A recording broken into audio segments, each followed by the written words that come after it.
Bismillahirrahmanirrahim. Assalamualaikum warahmatullahi wabarakatuh.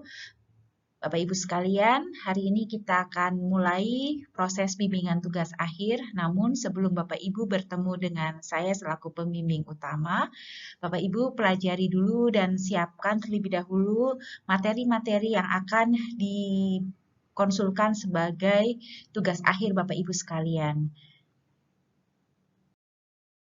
Sebelum Bapak Ibu merumuskan topik atau judul penelitian skripsi saudara, saudara hendaknya memahami terlebih dahulu mengenai masalah penelitian. Masalah penelitian ini sering ditanyakan dalam ujian proposal sebagai langkah awal Bapak Ibu merumuskan judul. Merujuk definisi masalah penelitian menurut Noto Atmojo, yaitu suatu kesenjangan atau gap antara yang seharusnya dengan kenyataan yang ada atau kesenjangan antara harapan dan kenyataan. Sumber-sumber masalah penelitian dapat ditemukan yaitu tadi adanya gap atau kesenjangan antara seharusnya dan kenyataan. Kesenjangan antara harapan dan kenyataan. Berikut nanti saya akan sampaikan apa yang dimaksud dengan yang seharusnya dan apa yang dimaksud dengan kenyataan.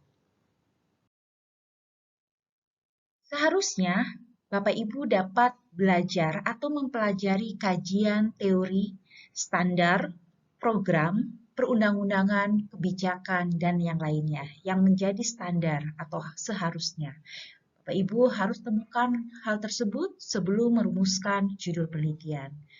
Kemudian baru menelaah dasen atau kenyataan, yaitu fakta atau data yang ditemukan di lapangan atau situasi dimanapun Bapak Ibu ingin menjadikan tempat penelitian.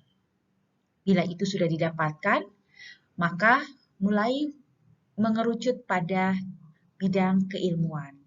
Karena Bapak Ibu merupakan lulusan sarjana keperawatan nantinya harapannya, maka telaalah bidang keilmuan yang ada di keperawatan, seperti keperawatan anak, keperawatan manajemen, keperawatan medikal bedah, keperawatan komunitas, keperawatan keluarga, keperawatan jiwa, manajemen keperawatan atau manajemen pendidikan, itu adalah topik-topik yang berkaitan dengan keilmuan.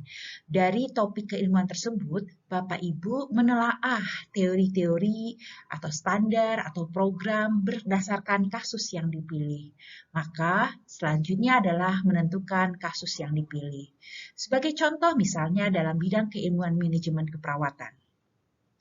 Bapak Ibu tertarik dengan kasus kinerja perawat.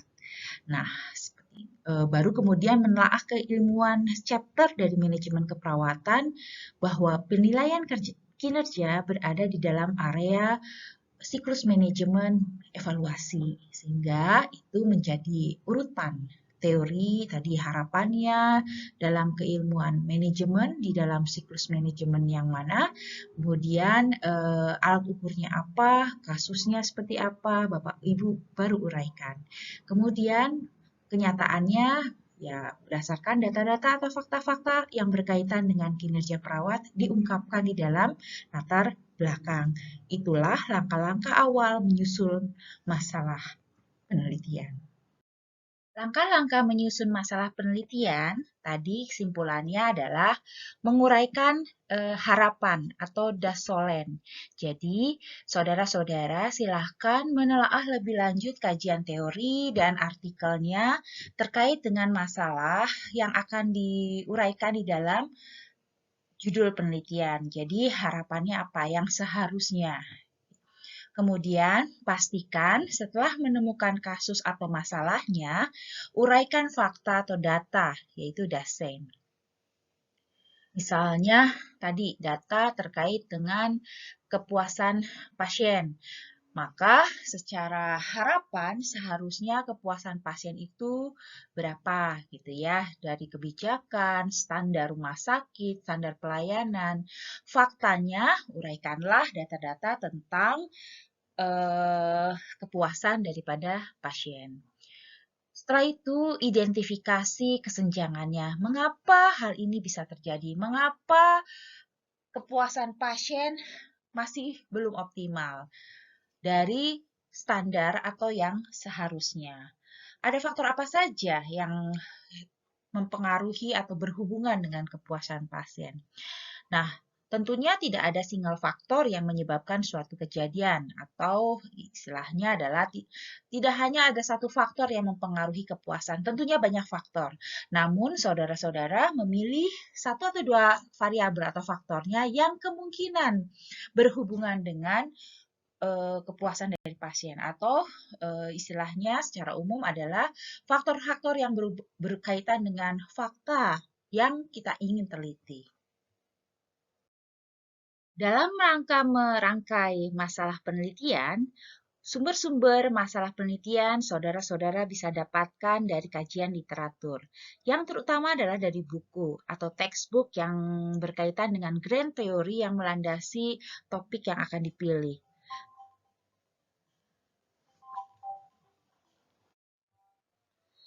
Mencari literatur yang ada di bidang studi merupakan langkah selanjutnya ketika saudara-saudara tertarik terhadap suatu kasus atau masalah yang ada di dalam literatur. Tentunya sumber utamanya adalah dari buku dulu. Jadi, saudara-saudara menelaah keilmuan dari apa yang ada di dalam capaian program studi. Misalnya, saudara di bidang keperawatan, ya, ingin menyusun skripsi. Nah, dari keperawatan ini Anda tertarik pada keilmuan apa?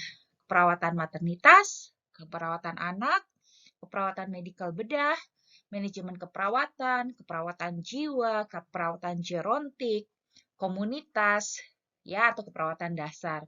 Dimulai dari situ dulu langkah awalnya. Setelah itu baca, uraikan di chapter mana atau di bagian mana. Misalnya tertarik di keperawatan medikal bedah atau dalam, Anda tertarik terkait dengan sistem kardiovaskuler.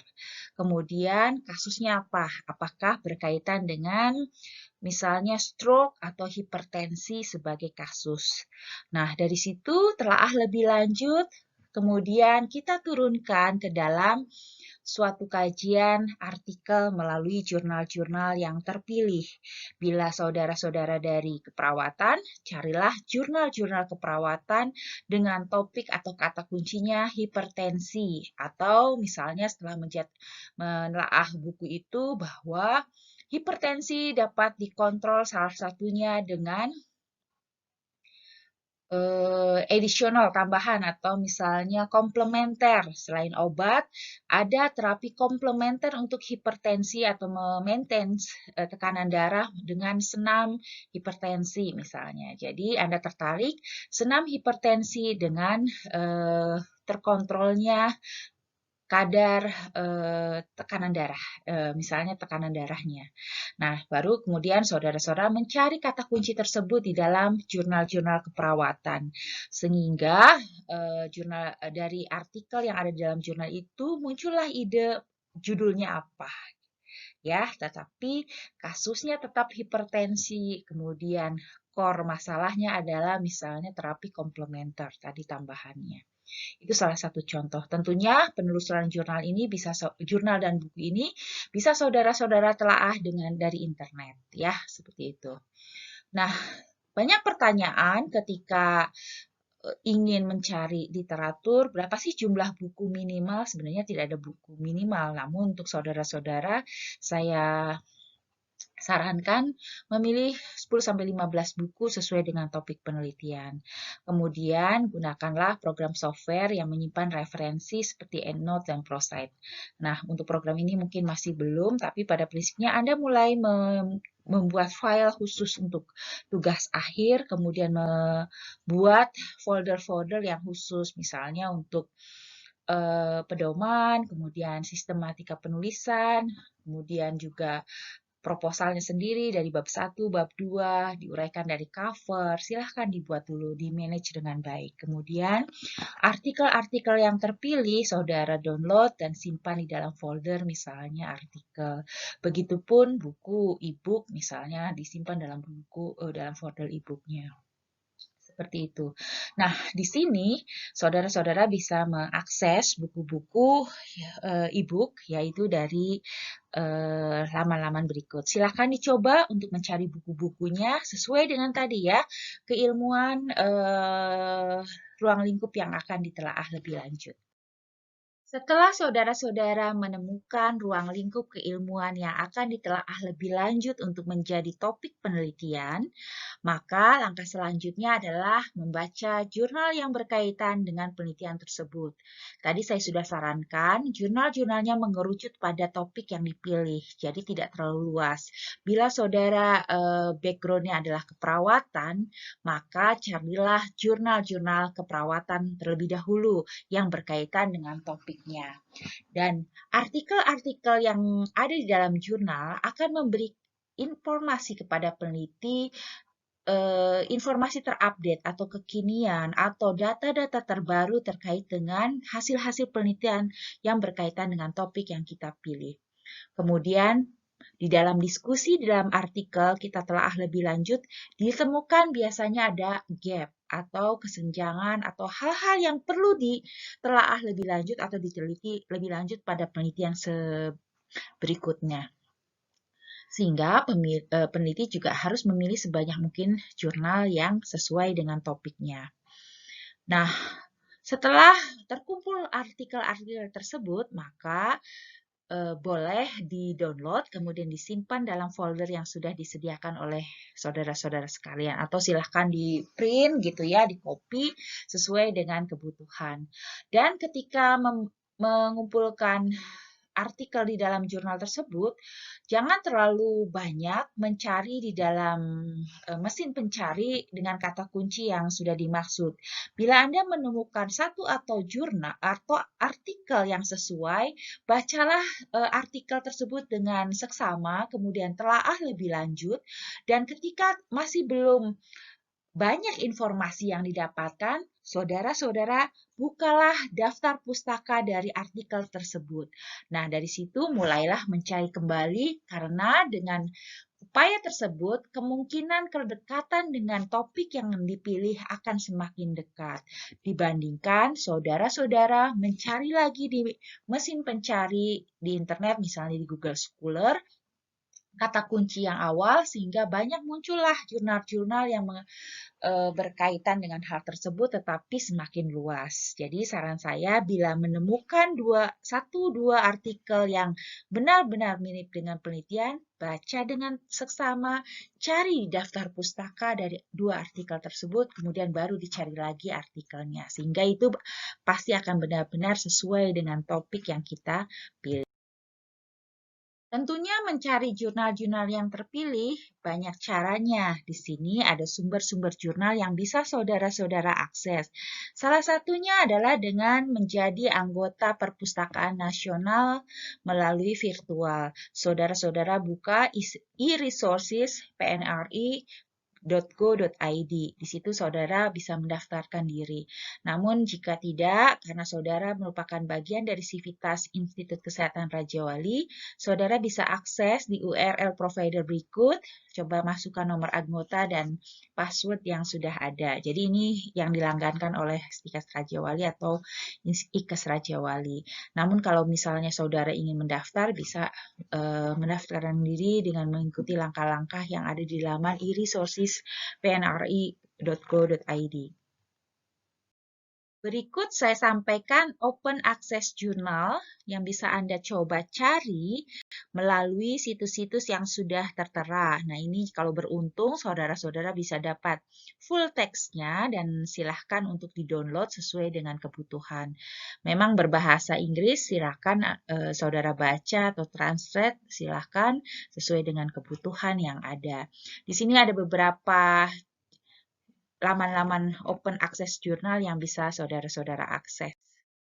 Yang sudah dirangkum oleh Pustakawan Institut Kesehatan Raja Wali, silahkan dibuka dan dicoba mencari sesuai dengan kata kunci yang ada di dalam masalah penelitian yang dicari. Internet telah menjadi bagian penting untuk pencarian literatur. Nah, dengan internet, Anda dapat mencari materi-materi yang dipublikasikan di dalam buku, jurnal, atau sumber lain. Dan bahkan topik-topik skripsi yang sama, saudara-saudara mungkin bisa temukan. Nah, 3 jenis pencarian yang dasar Anda bisa menggunakan kata and, or, not ya di antara sela-sela tersebut. Nah, sumber internet contohnya dari laman Scholar Google, ya Google Scholar. Nah, Anda coba cari kata kunci yang ada di masalah. Tapi saya tekankan dengan kemudahan internet ini, saudara-saudara tidak berarti menghalalkan segala cara. Menghindari meng-copy paste semuanya karena itu berkaitan dengan plagiarisme. Bila saudara-saudara terbukti melakukan plagiat, jadi merubah hanya nama saudara saja dalam suatu skripsi atau karya tulis ilmiah yang didapatkan, pasti ada konsekuensi secara akademik untuk hal tersebut. Dan bagi saya pribadi, pasti di akhir nanti saudara-saudara akan diminta untuk ngecek plagiarisme dari laporan atau KTI atau skripsi yang dihasilkan oleh saudara. Di situ nanti akan ketahuan kalau memang kita melakukan plagiat. Jadi pasti kata itu tidak ada yang tidak sama, pasti sama, tapi tentunya ada parafrase atau dengan penulisan kembali dengan bahasa dari kita sendiri atau penulis sendiri sehingga berbeda dan merupakan hasil karya kita sendiri. Nah, kemungkinan kesamaan itu masih dapat ditolerir dengan secara akademik yaitu kurang dari 20% kesamaannya dari semua yang ada. Nanti ada software khusus untuk mengecek kesamaan atau plagiarisme. Berikut adalah tabel kajian artikel penelitian. Jadi, saudara-saudara, saya minta untuk melakukan analisis dari 10 artikel yang sesuai dengan topik yang dipilih. Saya sarankan 5 berbahasa Inggris dan 5 berbahasa Indonesia. Kemudian, inputkan di dalam tabel ini supaya memudahkan saudara-saudara untuk membaca dan memasukkan di dalam latar belakang, perhitungan sampel, bab 3, bab 2 untuk hal tersebut. Jadi, contohnya di sini saudara-saudara ada satu artikel tentang kepuasan pasien misalnya. Judulnya silakan dimasukkan. Artikel itu didapatkan dari jurnal mana, volume berapa, tahun berapa, penulisnya apa, dituliskan.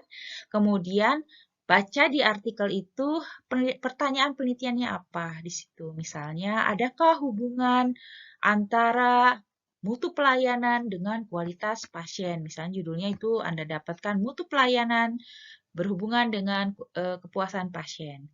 Nah, kemudian baca lagi variabelnya apa atau faktornya apa aja tuh di situ. Biasanya akan lebih mudah di tabel hasil. Nah, itu di situ diuraikan. Oh, ada misalnya kepuasan pasien, kemudian diukur dengan apa. Kemudian teknik pengambilan sampel itu di metode di dalam artikel. Subjeknya siapa? Pasien kah? Pasien di mana? Di ruang apa? Misalnya di situ coba Bapak Ibu atau saudara-saudara baca, kemudian isi di situ. Analisisnya menggunakan apa? Instrumennya apa gitu ya. Jadi ditulis. Jadi bukan hanya chi-square gitu, tapi apa yang dihasilkan. Termasuk di hasil. Hasil tidak dicantumkan berhubungan. Enggak, hasilnya seperti apa? Misalnya, kepuasan pasiennya 70%. Kemudian mutu pelayanannya berapa gitu ya. Di detail di situ. Buatlah di dalam kajian artikel. Buatlah 10 artikel di dalam kajian ini. Fontnya bisa Anda pilih Arial Nero 8 atau 9, yang penting masih bisa dibaca.